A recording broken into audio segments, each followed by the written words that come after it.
Abrí una puerta que no aparecía en ningún plano de la obra, y desde esa noche, una mujer encerrada bajo la castañeda sigue llamándome por mi apellido. Me llamo Ernesto Salgado y trabajaba como guardia nocturno en una construcción de Mixcoac, en el terreno donde, según nos habían explicado, décadas atrás estuvo el antiguo hospital psiquiátrico La Castañeda. No era un edificio abandonado ni un hospital en ruinas. Era una obra moderna, con columnas nuevas, maquinaria cubierta por lonas y excavaciones profundas para estacionamientos subterráneos. Mi turno empezaba a las 10 de la noche y terminaba cuando amanecía. La primera semana fue tranquila. Revisaba candados, caminaba entre varillas, anotaba entradas de camiones y calentaba café en una hornilla pequeña. Todo cambió un jueves de lluvia, cuando escuché 3 golpes metálicos debajo del piso de concreto recién colado. Al principio supuse que era una tubería soltándose o alguna lámina movida por el viento. Bajé con mi lámpara al nivel de excavación, donde el aire siempre era más frío y olía a tierra mojada, cemento fresco y fierro oxidado. Las luces de seguridad parpadeaban sobre los muros de contención. El agua escurría por las paredes como sudor oscuro. Volví a escuchar los golpes.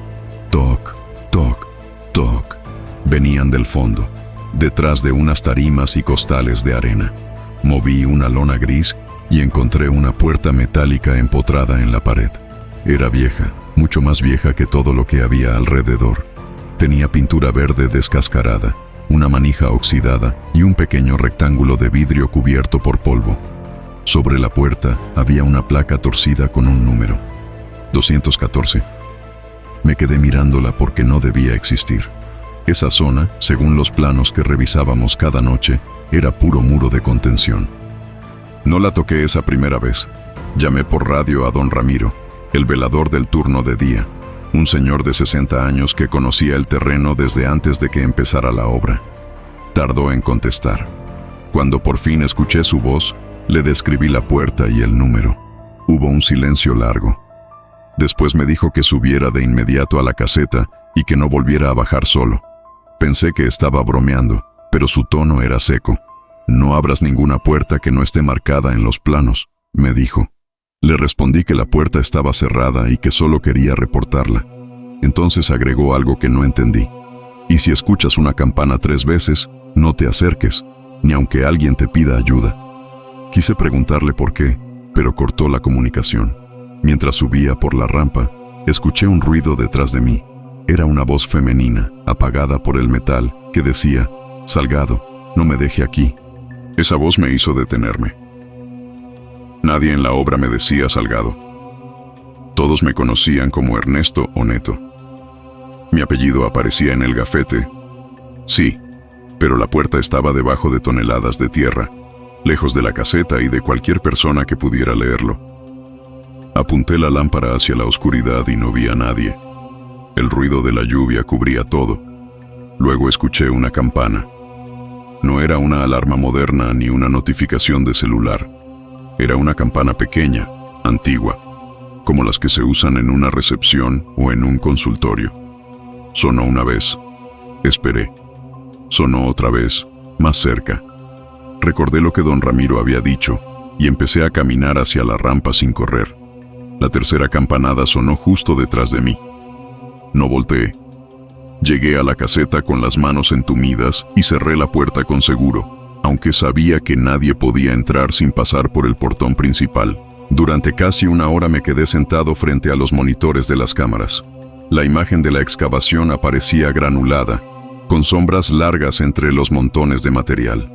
En una de las pantallas vi la puerta verde. No sabía que una cámara apuntaba hacia ahí. La puerta estaba abierta, apenas unos centímetros, lo suficiente para dejar salir una línea de luz blanca, limpia, imposible en ese lugar húmedo y lleno de polvo. Me acerqué al monitor. Dentro se veía un pasillo estrecho con paredes color crema y lámparas antiguas en el techo. Al fondo, una figura femenina estaba de pie, inmóvil, mirando hacia la cámara. Entonces levantó una mano y tocó desde dentro. Toc, toc, toc. La pantalla se llenó de estática. Y por el radio apagado de mi escritorio, volvió a escucharse la misma voz. Salgado, antes de que apaguen las luces. No dormí nada cuando terminé ese turno. Llegué a mi casa con el uniforme húmedo, las botas llenas de lodo y la sensación de que el olor a cloro viejo seguía pegado en mi nariz. Mi esposa me preguntó por qué venía tan pálido, pero le dije que había sido una noche pesada en la obra. No quería repetir en voz alta lo que había escuchado.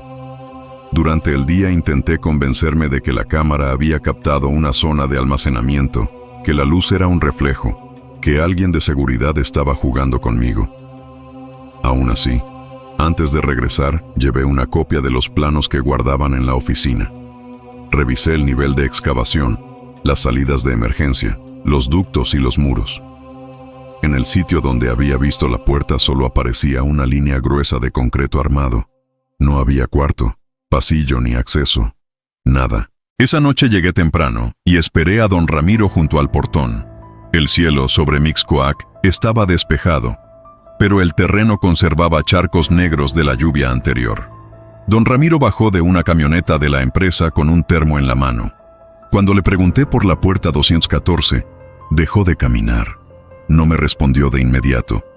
Miró hacia la excavación y después me dijo que él también la había visto años atrás, cuando hicieron las primeras pruebas de suelo. Según él, algunos trabajadores encontraron objetos enterrados, botones, llaves, una cuchara de metal y una placa con un nombre grabado. La empresa mandó tapar el hueco y prohibió hablar del asunto porque los retrasos costaban dinero. Ese hospital no se fue completo, murmuró. Hay cosas que se quedan donde las dejaron. Le pregunté qué significaba la campana.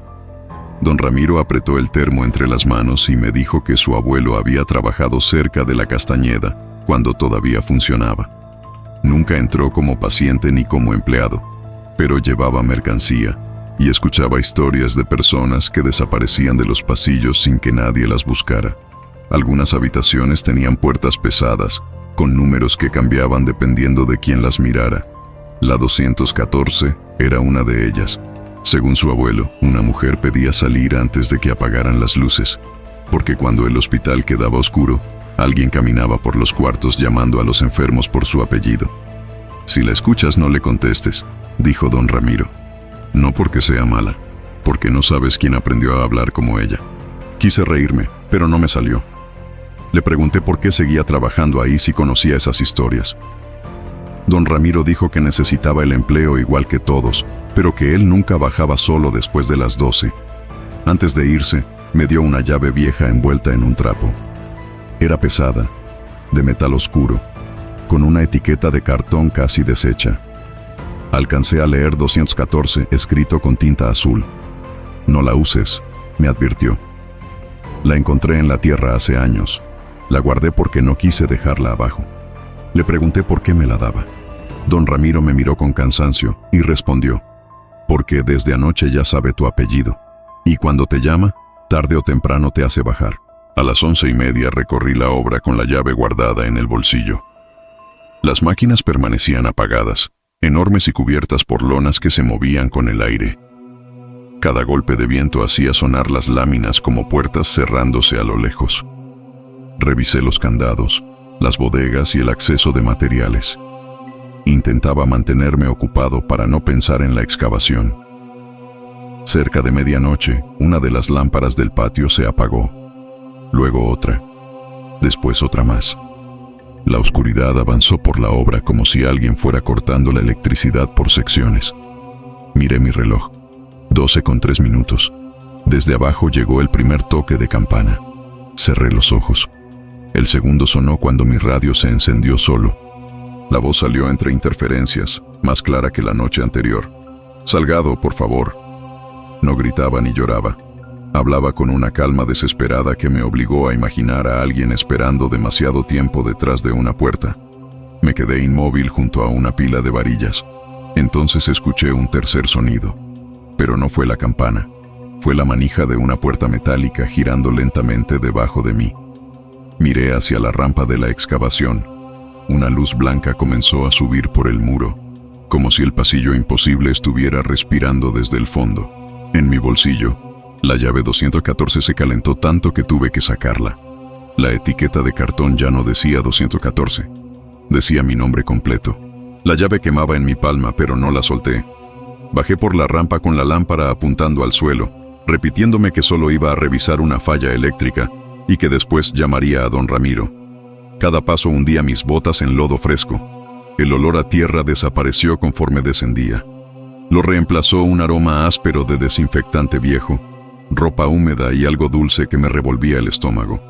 Las luces de seguridad de la excavación estaban apagadas, pero al fondo brillaba la línea blanca que había visto desde arriba. La puerta verde estaba completamente abierta. Detrás de ella no había concreto ni tierra. Había un pasillo largo, iluminado por lámparas amarillentas, con paredes color crema y zoclos verdes. Sobre una pared colgaba un letrero oxidado: Pabellón 2. Me quedé en el umbral. El aire del pasillo era frío y seco, diferente al de la obra. Escuché un goteo constante, aunque el piso estaba limpio. A mi derecha había puertas cerradas, cada una con una ventanilla pequeña y un número negro. A mi izquierda, una fila de sillas metálicas pegadas a la pared. Algunas tenían correas de cuero colgando de los brazos. Mi lámpara no iluminaba más allá de unos metros, como si la luz se tragara en la mitad del corredor. Quise retroceder, pero la puerta verde se cerró detrás de mí con un golpe pesado. Intenté abrirla. La manija no se movió. Entonces sonó la campana una vez, desde algún punto lejano del pasillo. La voz apareció después del segundo toque. Salgado, no camine hacia las luces. Venía de una puerta al final, pero no sonaba como una mujer hablando desde una habitación. Parecía salir de las paredes, de los tubos, de las lámparas. Recordé la advertencia de don Ramiro y no respondí. Me quedé quieto, respirando por la boca para no sentir ese olor a cloro y humedad. La tercera campanada sonó muy cerca de mi oído izquierdo. Una puerta se abrió sola a mi espalda. No volteé. Escuché el roce de unas pantuflas sobre el piso, lento, arrastrado, acercándose. La voz volvió a hablar, ahora más baja. No soy la que está detrás de usted. Corrí hacia el único lugar donde todavía veía luz, una esquina al final del pasillo. Las lámparas comenzaron a apagarse una por una detrás de mí. Cada vez que una se apagaba, el sonido de las pantuflas se acercaba. No quise mirar, pero en el reflejo de una ventanilla vi una figura alta caminando pegada a la pared. Llevaba una bata blanca demasiado larga y tenía la cabeza inclinada, como si su cuello no pudiera sostenerla. No vi su cara. Solo vi una mano delgada tocando cada puerta mientras avanzaba. Toc, toc, toc. Con cada golpe, los números de las habitaciones cambiaban.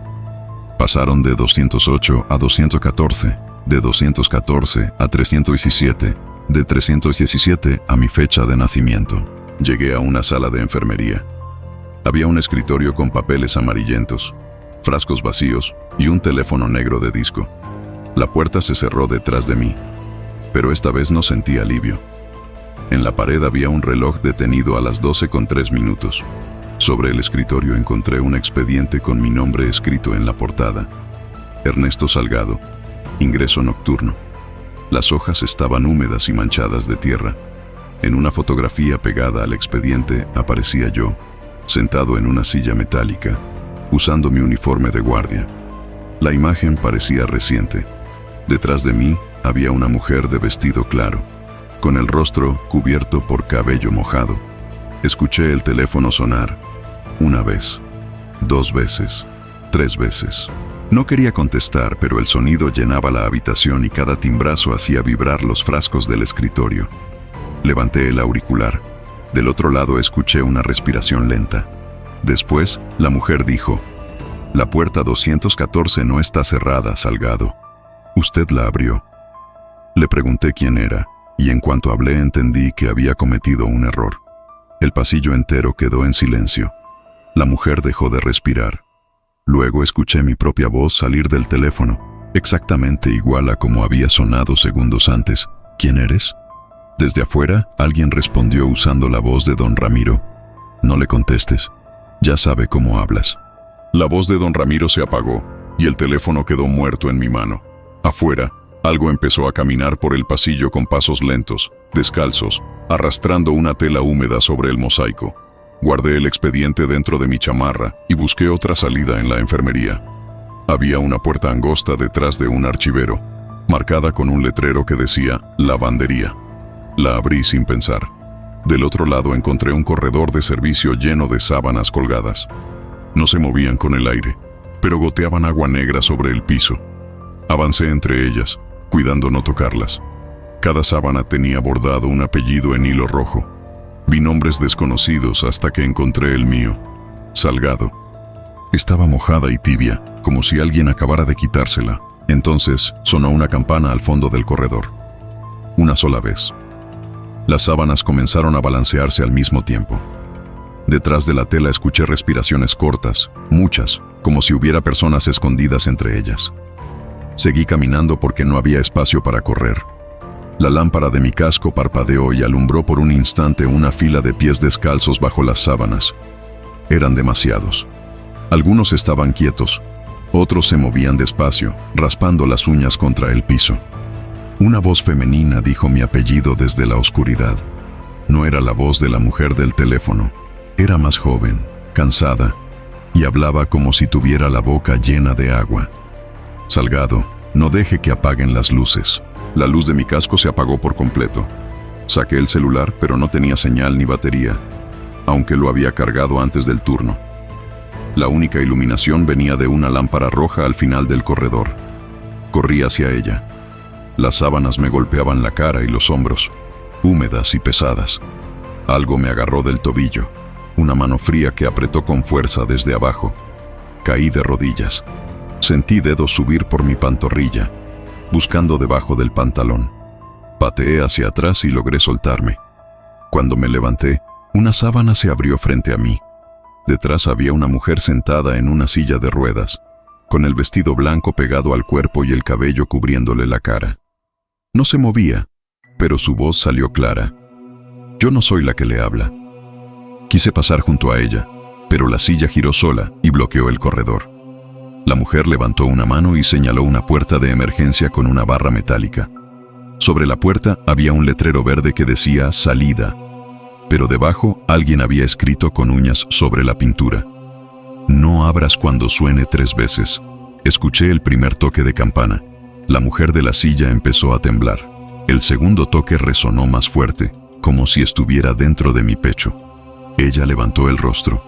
No tenía ojos, solo 2 sombras húmedas donde debían estar. «Cuando se apaguen, no deje que lo encuentre solo», susurró. El tercer toque llegó acompañado de un apagón total. En la oscuridad escuché cómo la puerta de emergencia se abría sola. Una corriente de aire helado recorrió el corredor y apagó incluso la luz roja. Después llegaron los pasos. Ya no eran pantuflas arrastrándose. Eran pasos rápidos, secos, acercándose desde todos lados. Escuché voces mezcladas, la de don Ramiro, la de mi esposa, la de mi madre, compañeros de trabajo que conocía desde hacía años. Todos me llamaban con urgencia. «Ernesto, ven. Neto por aquí. Salgado, abra». Cerré los ojos y apreté la llave 214. El metal volvió a calentarse. Entre todas las voces, una mujer gritó desde muy lejos: «No escuche a nadie que diga su nombre». Abrí los ojos y vi una luz blanca filtrándose bajo la puerta de emergencia. Corrí hacia ella. Algo chocó contra mi espalda y me lanzó contra la barra metálica. Sentí una respiración pegada a mi nuca, húmeda y profunda. No volteé. La puerta se abrió hacia afuera y entré a otro pasillo, pero no era la excavación. Era una sala enorme llena de camas de hierro, alineadas como en un dormitorio antiguo. Todas estaban ocupadas por bultos cubiertos con sábanas. Al fondo, junto a una ventana sin vidrio, estaba la puerta verde de la obra. Parecía estar a unos 30 metros, pero cada vez que avanzaba, se alejaba. Detrás de mí, las sábanas de las camas comenzaron a levantarse. Corrí entre las camas sin mirar qué había debajo de las sábanas. Los bultos se movían con una lentitud desesperante, como cuerpos tratando de incorporarse después de años inmóviles. Cada vez que pasaba junto a una cama, escuchaba un susurro distinto. Mi apellido, el nombre de mi esposa, la voz de mi hija pidiéndome que regresara. La puerta verde seguía al fondo, iluminada por la luz blanca de la excavación, pero el pasillo se alargaba como si el hospital no quisiera soltarme. Tropecé con una cubeta oxidada y caí de frente. Cuando levanté la vista, una mujer estaba parada junto a la puerta. Llevaba un vestido claro, el cabello mojado sobre los hombros y una mano extendida hacia mí. «Rápido», dijo, «antes de que apaguen las luces». Por un segundo pensé que era la mujer que me había hablado desde el principio. Su voz era suave, humana, y su cara no parecía monstruosa. Tenía los ojos cansados, como alguien que había esperado demasiado. Me dijo que la llave abría una sola salida y que debía dejarla dentro de la habitación 214 para cerrar el pasillo. Le pregunté qué había detrás de mí. Ella miró hacia las camas y bajó la voz. «No mire, solo camine». Quise confiar en ella, pero recordé las palabras de don Ramiro. No sabes quién aprendió a hablar como ella. La mujer extendió más la mano. En sus uñas había tierra negra. Detrás de mí, algo respiró tan cerca que el aire húmedo tocó mi cuello. Apreté la llave y corrí hacia la puerta verde sin tomar su mano. La mujer gritó mi apellido con una voz que cambió a mitad del grito. Primero sonó desesperada, después grave, como si otra garganta hablara debajo de la suya. Las camas empezaron a sacudirse. Las sábanas cayeron al piso y vi que no había cuerpos completos, solo manos saliendo de los colchones. Decenas de manos pálidas arañando el metal. La puerta verde se abrió antes de que llegara. Crucé el umbral y caí sobre el lodo de la excavación. La luz blanca se apagó detrás de mí. Escuché un golpe brutal de metal. La puerta se cerró pero no desapareció. Seguía ahí, marcada con el número 214, vibrando como si alguien la golpeara desde dentro. Subí por la rampa sin detenerme. La obra estaba otra vez iluminada por las lámparas de seguridad, como si nunca hubiera pasado nada. Mi radio sonaba en el cinturón. Era don Ramiro. Contesté mientras corría hacia la caseta. Me preguntó dónde estaba. Le dije que había bajado, que la puerta se había abierto, que necesitaba llamar a la policía.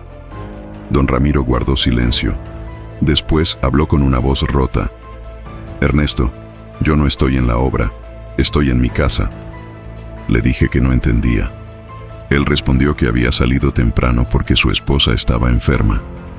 Entonces escuché algo detrás de mí, dentro de la excavación. 3 golpes metálicos. Toc, toc, toc. Llegué a la caseta y cerré la puerta. Marqué a la empresa, después al número de emergencias, pero mi celular solo mostraba la pantalla de llamada sin conectar. En los monitores aparecían las cámaras de la obra. Todas funcionaban menos la que apuntaba a la excavación. Esa imagen estaba negra. Luego surgió una luz blanca en el centro de la pantalla. Vi la puerta verde abierta y el pasillo iluminado. La mujer estaba de pie frente a la cámara. Ya no tenía el cabello cubriéndole la cara. Sus ojos eran normales, pero estaban llenos de lágrimas. Levantó una mano contra el vidrio de la cámara y movió los labios. Leí claramente: «La llave». Miré mi mano. Todavía tenía la llave 214. La había sacado del pasillo sin darme cuenta. En cuanto la vi, entendí que no había cerrado nada. El metal estaba frío, pero la etiqueta de cartón seguía mostrando mi nombre completo. Afuera, las luces de la obra comenzaron a apagarse una por una. Primero el patio, luego las bodegas, después la caseta de materiales. La oscuridad avanzaba hacia mi ventana. Del radio salió la voz de don Ramiro, aunque él ya había colgado. «No la regrese», dijo. «Si la puerta se abre, no la regrese». Entonces la voz de la mujer respondió desde el mismo radio: «Salgado, por favor, antes de que apaguen las luces». La puerta de la caseta recibió 3 golpes. Me quedé inmóvil frente al monitor. Los golpes se repitieron, esta vez más fuertes. Toc, toc, toc.